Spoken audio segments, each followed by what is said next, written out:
Thanks, everyone.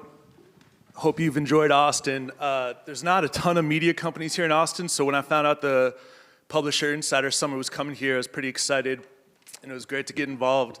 So we're here to talk about the offline opportunity. Over the past couple days, we've talked a lot about media companies launching their own events. So we have Deborah Kadetsky here and Evan Luzzatto here to talk about that a little bit more. So Deborah Kadetsky is the SVP of Audience Development at SheKnows Media, and then Evan Luzzatto is the president of NYLON. Do you guys want to provide a brief overview of your backgrounds, your companies? Sure. Well, my background started in music e-commerce. If you've ever bought a CD on the internet, I probably had something to do with it. And I jumped from that world into publishing, and I've been with Viacom and Disney, Time Inc. with some former colleagues here, and now I'm at SheKnows Media, which is one of the largest brands that I'd never heard of, and we're highly competitive with the Hearsts and Merediths of the world, but our brand is not that well known. The brand that is well known that was part of an acquisition was BlogHer, and that's really where our events business came from, and our content creation and our network of sites, which is what we are. We have a handful of owned and operated properties, all focused on women-centric content, and a network of over 1,000 websites of individual content creators that we help monetize in 3 ways: display media, influencer and branded content, and then our events business. Great. Hey everyone, I'm Evan. I actually took a bit of a different path than I think probably a lot of people here. I actually started my career out on the technology side of the business. So I started with Facebook. I was there for a number of years working on sort of partner operations and moved over to Snapchat in the early days before Discover launched, and was part of the team that helped build and grow Discover into what it is today, and actually partnered with a couple of you guys out there. And actually in that experience working with sort of traditional media companies, like Time, as well as newer digital media companies like BuzzFeed. I really loved sort of this space and wanted to sort of get onto the publisher side, so I moved over to NYLON when an opportunity opened up about a year ago. It was right around the time we closed down our print publication and started thinking through ways of diversifying our audiences, diversifying our revenue streams, and really focusing on being not just a digital first but a mobile first company. So I've been there for about a year. NYLON, for those of you guys who don't know it, we celebrate and empower risk takers and rule breakers. We've been around for about 20 years, focused on fashion, beauty, and entertainment. And we also have a sister brand called Socialite, which is an influencer marketing company. We both manage talent. We have 70 talent under our roster, as well as 2,000 in our network. Those content creators also help create content on NYLON. And we found more and more ways to sort of integrate and package the various opportunities that come with influencer marketing into NYLON. Great. So yesterday, Andrew Budkowski from Rolling Stone said that the events side of their business made up about 15% of their revenue. We found out yesterday that Rooster Teeth, for their events, they get about 100,000 attendees a year. I think Complex just said 55,000. Give a sense of how big events are to your business from a revenue perspective, and then also what kind of attendance are we talking about? Sure. Yeah, so we were talking a little bit about this yesterday. It's on our P&L, the events part of our business represents about 10% of our revenue. It's actually a bit more complex than that when it comes down to media planning and all of that. There's a lot of times where we package events as added value, and so the way you recognize that revenue is sort of imperfect. But as of today, I'd say it represents about 10% of our business, but it also allows us to sell through much bigger branded content deals or integrated deals. So it's a lot bigger than that, I'd say, in terms of how important it is to our business. Our events business is also probably, if you look at the only the event and isolate that, it probably is 10 to 20%. We're doing our budgets now for 2019 and trying to grow that. But counter to what you said, where you're packaging the event as added value, we kind of do the reverse, where the event is really the crux of it, where they're getting that authentic engagement with a consumer, but we'll package that with other media programs and influencer programs. And that diversification allows us to get an advertiser on the hook for a more holistic campaign. So do you guys guarantee impressions to advertisers for the content that you guys produce at the event? Again, Rolling Stone was talking about yesterday how the distribution of the content that's produced at the events is super critical to the advertisers that are involved. Yeah, it depends on the advertiser. It depends on the sponsorship level of which they come into an event. We have done that before. And a lot of the content, as he said yesterday, is super important to being able to sell through events. Everyone wants to extend the reach off-site from the event in a really compelling, beautiful way. So we absolutely package content. We package influencers. And then, of course, there's a ton of earned media value that they get out of doing an event with someone like NYLON, where we have a lot of celebrity talent there. We have a lot of press there. So across our events this year, we've already generated almost 5 billion earned media impressions across our events. So that sort of comes with sponsorship, and then of course we create content with it too. I think that's the angle that you benefit from, Complex, Rolling Stone. That celebrity angle is a big one, and for SheKnows Media, it's a little more challenging. We have had some amazing women with very strong platforms that they're out representing. More recently, we've had Serena Williams, and we'll get a little bit political. We had Kirsten Gillibrand. That content is not quite as viral, but it gets really deep engagement. So when we talk about guarantees, I do my best not to guarantee an impression, but some level of engagement will set benchmarks, and our goal internally is to beat that benchmark, so we have a great story to tell to that advertiser so they come back. Okay. Does the event ever come before the advertiser or the sponsor, you secure the sponsorships, or is it always the other way around? Yeah. The event almost always comes before the sponsorship, and it's a funny dance that some people end up doing, and it's definitely a pitfall. I'd say a lot of people fall into is not knowing whether to build it and then sell into it, or build it only if it gets sold. And the way you obviously communicate with advertisers makes it always sound like we're doing this event, and then you may pull the plug if you don't have sponsors, right? So I think for us at NYLON, we kind of at the beginning of this year decided on the 4 to 5 franchise events that we were 100% doing in 2018. And then a wide list of built if sold events that we were going to do if we had sponsor interest. So depending on the sponsor and depending on the moment in time, it's not always a given that you're going to be able to sell enough sponsorship to recoup your costs on events. But you kind of have to be willing to take that risk, at least with some events, in order to do an event right. Yeah, I'm lucky we've got the history of BlogHer. I mean, it's been 15 years, I think, of actual physical conferences, so the advertisers that want to be there know us, so that event happens regardless. But a great example that we have of kind of chasing the dollars, if you will, is some of our sales leads came from the pharma side of media and brought a lot of health and wellness endemic advertisers to our attention, and we started to build a business around it. We started to create more content around it, and eventually that led to us testing the waters with a BlogHer health-specific event, much smaller, curated audience, and the advertisers are clamoring over it because it's such a hot space to reach women with particular women health issues. So in that case, the reverse came true. Okay. Do you guys ever outsource the events like Complex, or is it dedicated teams of people, or is it spread across every department? Yeah, it flexes up and down. We have 2 people that are dedicated to events on our team, and the marketing team absolutely helps out as needed. Just last week we had 2 events actually on the same night in LA.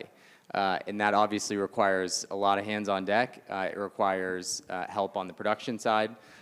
So it does take a village, and to that point, it's that much more important to really be strategic in terms of the events you're going to do, because otherwise you can go off and do 1 million of them and do a bunch of them pretty well instead of a few of them really well. And that's something that I think we have to focus on at NYLON at least.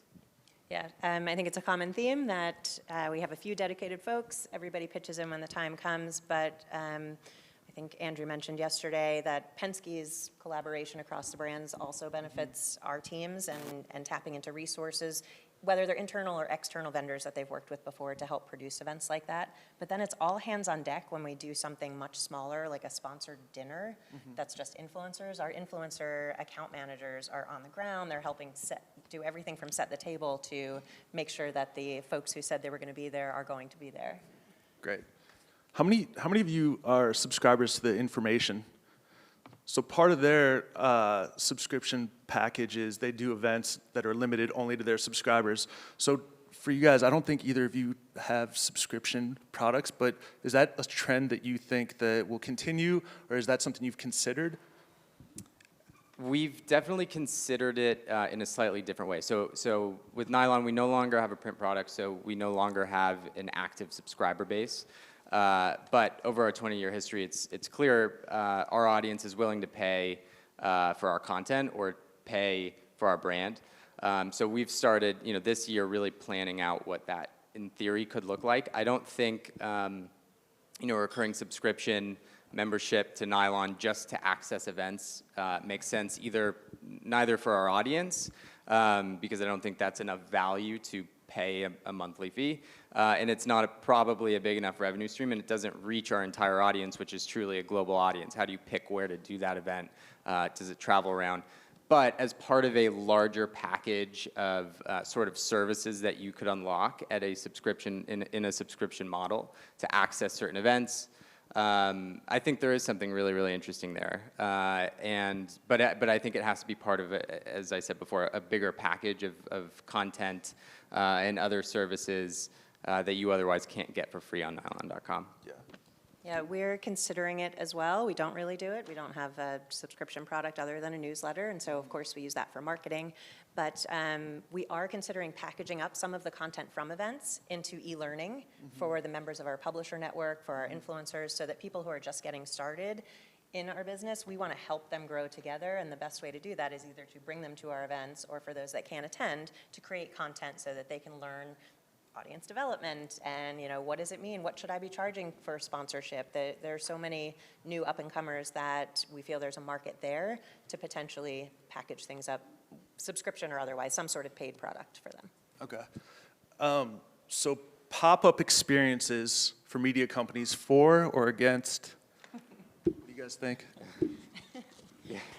Against. Well, as a consumer, sometimes I'm for, but there's a great New York Times article that I pointed out to these guys that was just written last month about the overabundance of pop-up experiences.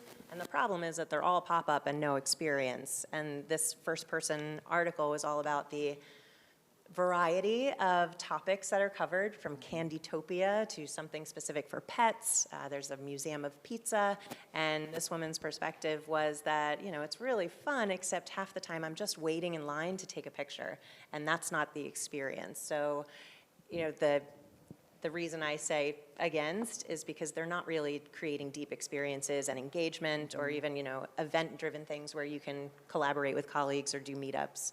It's just to get the Instagram shot, so it's a little. Yeah. Yeah, I'd agree with that. I think that's such a saturated space at this point. We have a museum for pizza, a museum for ice cream. I don't know how many more of these we can do. But it is very sellable, so I think that's why you continue to see them, because it's a very contained, controlled experience, and you can activate pretty quickly, and you get a lot of social out of it. But I think at some point that's going to run out, and I think it's a lot of people just capitalizing on it while it's still a trend. Yeah. So Evan, we were talking yesterday about the risk involved in putting together these events. You told a great story about Coachella. Can you talk about that a little bit? Sure, yeah. So NYLON does an event every year at Coachella. We've been doing it for 10 years, actually. It's generally a big party. And a lot of our events are actually, they're really just parties. And it's such an exclusive attendee list that the earned media that you get out of it and the activation that you can have on site is really valuable to brands. But they are parties, and there's a lot of risk involved in throwing a party, especially for young, very wealthy, talent that are coming to just have a good time. There's a lot of risk involved. So we were talking about it in the sense that for NYLON to activate there every year, the cost of activating at Coachella has gone up every single year. And we've made that investment and decided we're doing that party whether we have enough sponsorship to cover all of our costs or not. And that allows us to have the confidence to go out and sell enough sponsorship into that event to make it really successful. So we've been doing that for a long time. And there was an event that we did 2 years ago. We really kind of blew out the event. The cost of the event was somewhere around $400,000 or $500,000 just to do the event, all in with venue, with tickets, with staffing, production, all of that, all in. It's an extremely expensive. It's a risk to the company without any sponsorship dollars to back it up. And one of the, I think, tough things that people don't talk about enough as it comes to events, when you're selling it in a sort of sponsorship model, the sponsors don't typically want to pay up front, but all that cost is on NYLON or on us to put up to throw the event, right? So from a cash flow perspective, that can be really tough if you're doing a ton of events for a small independent publisher like us that's not venture-backed, don't necessarily have the cash to burn. So we have to structure our deals with production agencies, with talent, with venues, so that we're, sort of matching the sponsorship contracts, and also building in some liability and some other things to protect ourselves in the case that things get out of control at the party, which is great for media, bad for sponsorship. But yeah, it's something we've had to learn over the years, and it's definitely it's not for the faint of heart getting into that kind of an event business. So for the people watching, people in the audience here who maybe don't have an event side of their business, but they're considering it, what's the number one piece of advice you'd give them, or the number one maybe pitfall to avoid? I think knowing that you'll have an audience to attend is probably more critical than knowing you can get it sponsored, because whether you're selling tickets or giving them away or working with influencers, you have to make sure there's an audience for it. And I think the complex example was a really good one to say, like, that clearly showed an audience beforehand, and know how you can serve them. So for us, we know we have impassioned, empowered, smart women who want to collaborate and want to learn, and we need to make sure we deliver on that experience more than anything. So yeah, it's identifying an audience first. Yeah, I would, generally agree with that. I think I'll give you a good example. We actually, this year for the first time, we did a beauty awards. And for 20 years, we've been doing a beauty hit list every year in August, honoring the very best brands and products in the space, our editors' favorites as well as our readers' favorites. It's a huge franchise for us. We have a licensing business built around that, and it's huge for our audience. They really love it and depend upon it. This year, for the first time, we actually honored innovators in the space as well as brands and products, real people making real changes. And that was something our audience was clamoring for, was who made this product? How do I get it? Why did it launch this? It's a lot of newer products. So they want to know the story behind the product, and that's typically a human story. So we honored real people making real changes, created a video series around it, and actually had a real event to honor those innovators.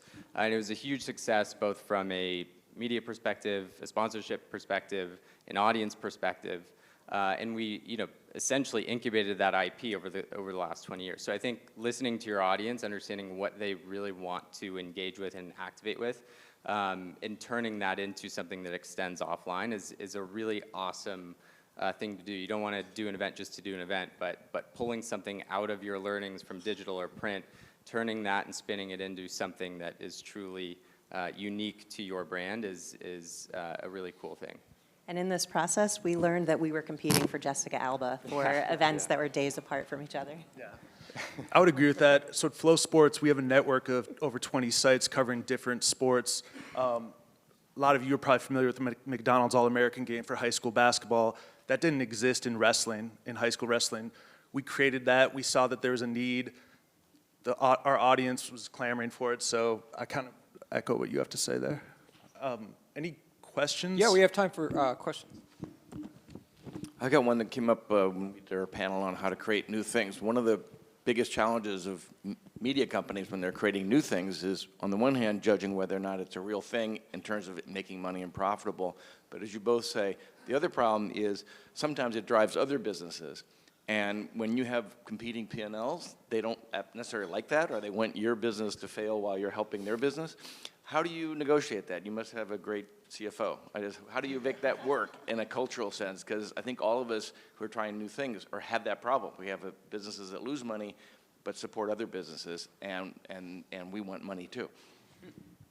I think we have a really good example in that we changed the org to deliver a more holistic approach so that everybody was rallied around the same mission, the same dollar amount, and tying ad products together. So again, like I said, holistically creating an influencer and branded content program that ties to the live event, but also has display media running, satisfies all three of those departments and their goals as well.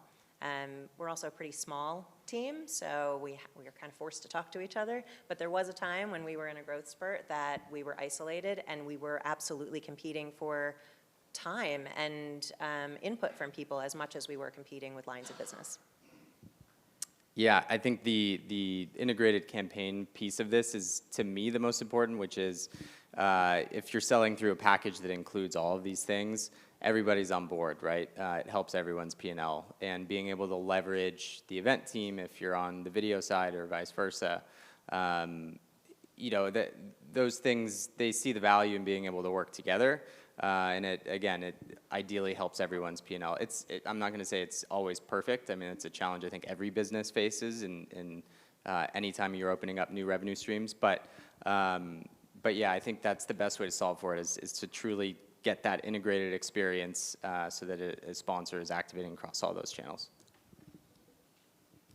Hey, Charlie from Slate. So one of the issues I've always had in selling events, unless your strategy is added value, that most media agencies aren't empowered to buy events, right? And so you have to go find a new constituency to go, you know, pay event-only dollars. Do you guys run into that? And if so, how have you overcome it?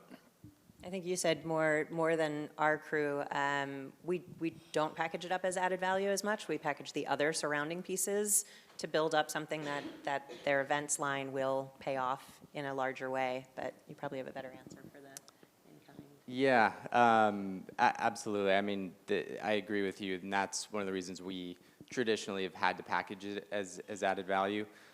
You know, we've been trying to do more business brand direct, where that's not as much of a challenge, and they do see the value in activating directly and paying for the event itself. But it's a constant challenge, and at the end of the day, you know, by having so many different things we can offer an advertiser, we're able to package as added value and, you know, move around the costs on the back end so that, you know, it makes sense on our P&Ls. And I think one other way that we do it is that we'll fund the production. So we'll only bill them for production instead of an inflated charge and roll that inflation into other areas where they do have the budgets. Deborah actually is going to lead the roundtable at the end of the morning on this. Nick, Deborah, Evan, thank you very much. This was great. Thank you. Thanks, guys.